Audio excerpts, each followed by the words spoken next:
Our next speaker for the day is Tim Lybarger. He was born and raised in a small town called Salem. He attended Eastern Illinois University and received his bachelor's degree in history education and a master's degree in school counseling. He was a social counselor and a sociology teacher in Marshall, Illinois, and since 2003 has been a school counselor at Mohammed Seymour High School. He's always had an interest in pop culture, which has led him to work with Todd Snate and Peter Cooper. They all worked to establish the Neighborhood Archive, an online collection of all things Mr. Rogers. Tim has formed and friendly relationship with Fred Rogers Productions. As he continued to pursue his research, Tim growth of the Neighborhood Archive led to him involvement as a co-author of the Mr. Rogers Neighborhood Visual History.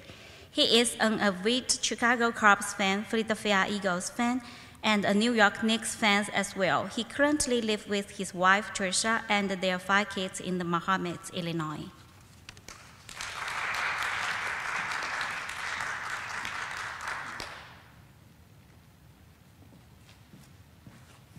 Good morning, everybody. My name is Tim Lybarger. As mentioned, I'm a high school counselor down in the big city of Mohammed, Illinois.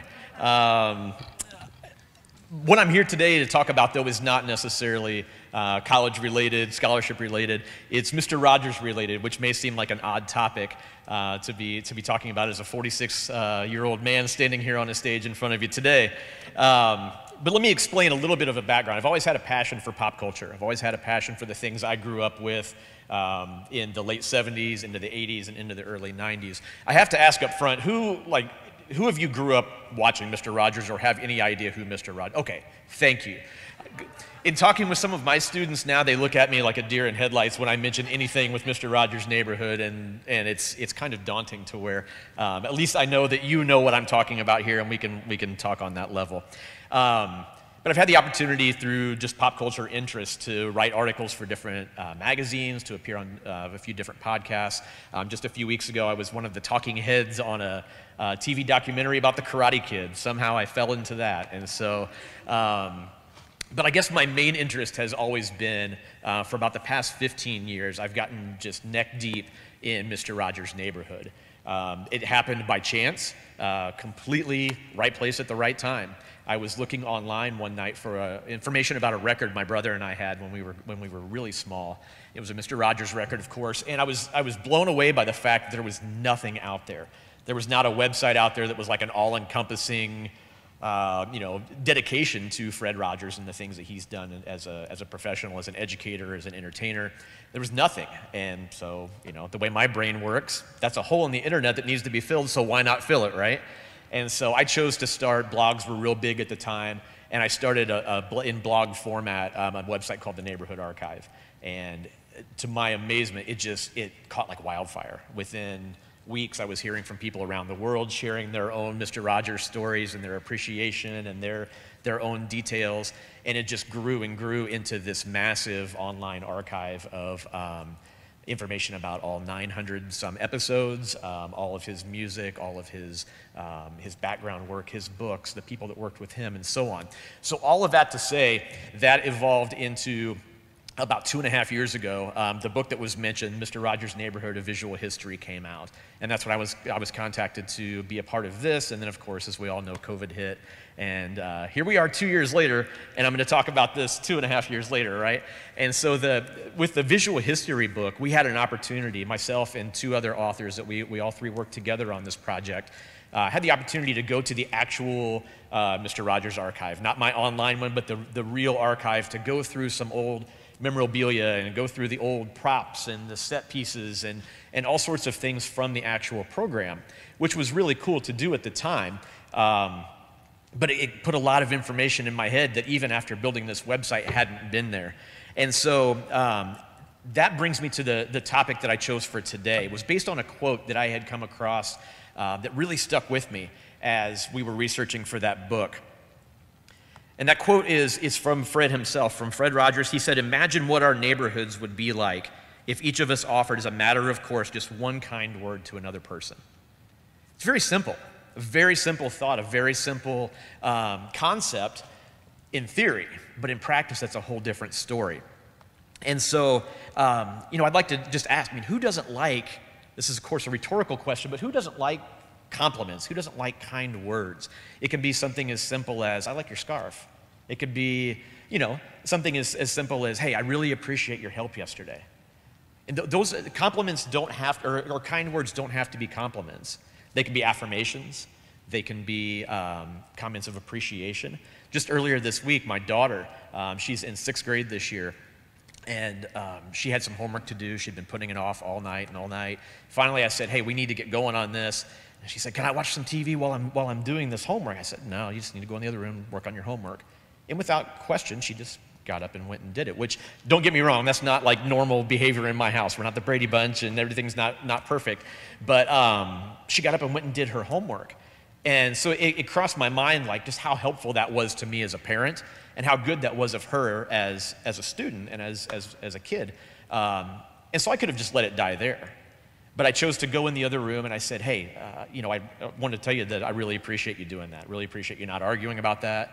And you could just see her confidence. You could just see it build up in her. And again, we're not the Brady Bunch. I don't do that on a regular basis. I know that's very lovey-dovey sounding and all of that. That's not normal practice for me to, hey, nice job on that, like you see on TV, a little punch in the chin there to your kid, right? But that's just one example of something where I had to consciously decide to share those kind words. And so that gets me to the idea of this being a conscious choice. It's like giving a gift, to where when you're giving a gift to someone, it's great to receive those gifts, right? It's always humbling. It's always a good feeling to get a gift from another person. But it's not as easy to consciously decide, I'm going to give something away to somebody else. And compliments and kind words are the same way, to where it's great. And if you're like me, it's really awkward when you receive kind words. I don't know if anybody in here is like that, where you don't take compliments well. It's just kind of awkward. Like, my wife can say to me, hey, you look nice today. And instead of just being like, hey, thanks, I'm usually like, I don't know, I make some stupid face and try to brush it off or something like that, because it is an awkward thing. I don't take compliments well. But equally, it's a conscious choice to give those compliments, to give those kind words. And so what it comes down to is, this is where Mr. Rogers comes into all of this, is I'll make a very bold assertion here that there's power in kindness. And those are two things that I don't think necessarily always go together when people think of those two words separately, is power and kindness. Kindness it seems a little bit weaker, to be kind to people, to be understanding of people, to be accepting of people. But Mr. Rogers, as we'll get to here in a little bit, was a very kind person, and there's power in kindness. When you think of Mr. Rogers, all of you that raised your hands, when you think of Mr. Rogers, think of yourself in the childhood. Think of yourself as a child watching that program. What was that impression that you had of him as you were growing up? The stereotype, right, was he was weak, he was quiet, he was meek, right? Look at all the parodies that have been done of him over the years, and that's what they thrive on, are this small man, this weak man, right? And this was within about the past 20 or 25 years. But there's a story that goes, when he was a young boy, Fred was weak. He was very sick. He had problems, making friends and getting to know other people. He had some social problems. And there was a boy in his class by the name of Jim Stumbaugh. This, I believe, was when he was in high school. And Jim Stumbaugh was like your star athlete, right? He was a football player, basketball player. Everyone knew Jim. And Jim injured himself playing football and found himself in the hospital recovering. And the Stumbaugh family and the Rogers family were acquaintances. And Fred's mother took this as an opportunity to possibly make some social connections for Fred. So she suggested that Fred gather books, gather homework, bring that information to Jim in the hospital. And to save you the long story, details of it all, that's what he did, and it led to a lifelong friendship. It led to a friendship where years and years later, when Jim himself became sick, Fred was there to support him as an adult. When Jim had cancer and Jim passed away, Fred spoke at his services. So this is a lifelong friendship, a lifelong relationship that was established based off of one act of kindness. One very, very small act of kindness that many people would feel is insignificant. For those of you that watched the program as kids or are familiar with the program, you remember the factory visits? there were all the videos of this is how crayons are made, this is how boots are made. There's one episode from, I believe, 1988. I keep hitting the mic. I'm so sorry about that. I talk with my hands, and so it's right there. There was an episode from, I believe, 1988, where Mr. McFeely, for those of you that don't know, who was the neighborhood delivery man, he came by, as he often did, had a videotape that he was going to share. Mr. Rogers was going to slide that into picture-picture, and we were going to watch a film about how harmonicas are made. Well, Mr. Rogers puts that in, and it's this video. The video starts playing, and he says, well, that doesn't look like harmonicas. And it was a video about how garden hose are made. Well, Mr. McFeely had gotten those two mixed up. They were so close on the shelf, hose, harmonicas. The videos looked very similar, and very soon Mr. McFeely comes back, and he's very flustered. And he's worked up because the people that were expecting the garden hose video had belittled him and told him how bad he was at his job, and that he felt just very small after that conversation. And you could tell he just, of course it was acting, but you could tell he was very flustered and very hurt by that. Mr. Rogers' response was one of love. It was one of appreciation. And in fact, I think his words were, think of all the times that you've got the right video to me. Think of all the times that you delivered things perfectly. So rather than focus on the one bad, he focused on the many, many good. And then he goes to the camera, and he says to the camera, which is to all of us, did you ever have anybody hurt your feelings? Did anyone ever say anything to you that made you feel really small and not very lovable? That feels awful, doesn't it? But it's nice when someone helps you feel good about who you are. I mean, if you look for it, you'll probably find something fine inside everybody. And that's those are some words to chew on. Those are some words to think about, because of that last part, to me, really sticks out. That if you look really hard, you know, as he says, if you look really hard, you'll find some good in everybody. Even the person that cuts you off in traffic, even the person on TV that you can't stand the sound of their voice, you're gonna find something good in everyone. And I could go on and I could give you dozens upon dozens upon dozens of other examples where Fred Rogers showed kindness to either viewers or showed them to the people in his life. But for the sake of time, we of course don't have all day to talk about those many examples. What I find interesting is his image. We talked earlier, a few minutes ago, about his image when we were all younger, of Mr. Rogers being someone who was small, who was weak. But that image has changed over the past, I would say, 5 to 10 years. And I find that very interesting, because you've seen the movies that came out. There was a documentary that came out. There was the movie with Tom Hanks that came out. And Mr. Rogers has become, there's been this resurgence, right, where we see more of him within our culture. And it's not this weak individual that we all had in mind years and years ago. It's not this quiet, meek individual. It's a man who we appreciate his kindness, right? We appreciate the values that he instilled. But something's changed there. And what I find interesting is the fact that he didn't change. Nothing has changed with the programs he recorded. Nothing changed with him as an individual, as a person. So something has changed, and the only other thing that can be is us. And so what's changed in us over the past 5 to 10 years to where we find more value in those acts of kindness and those words of kindness? And if you think, and I know I'm taking very broad strokes here, but if you look at the society we're in, we're very divisive. We're very polarized. There's no middle ground anymore. There's no topic that you can find where it's okay just to be in the middle and be cool with everybody, right? You've got to pick a side, whether that's something as simple as St. Louis Cardinals versus Chicago Cubs. I mean, obviously you would pick the Cubs in that situation, but you've got to pick a side. There's no middle ground. Republican, Democrat. You've got to pick a side according to our society. To get vaccinated, to not get vaccinated. These are hot topics, and every day there's something new that we as a society find to divide ourselves on, right? And so that divisiveness comes from our desire to be right. We as human beings, we want to be right. We want to be correct in what our opinions are, and we want other people to be correct in our opinions as well, right? Whether that's the correct opinion or not. But deeper than that, and this has been proven and talked about for decades, deeper than our desire to be correct, the deeper human desire is to be loved, and is to be appreciated, and to be valued, and to be validated in our opinions, right? when it comes down to it, I don't care if I'm right or wrong, but if I don't feel valued as a person, that makes me feel worse than being wrong any day of the week, whether we admit that or not.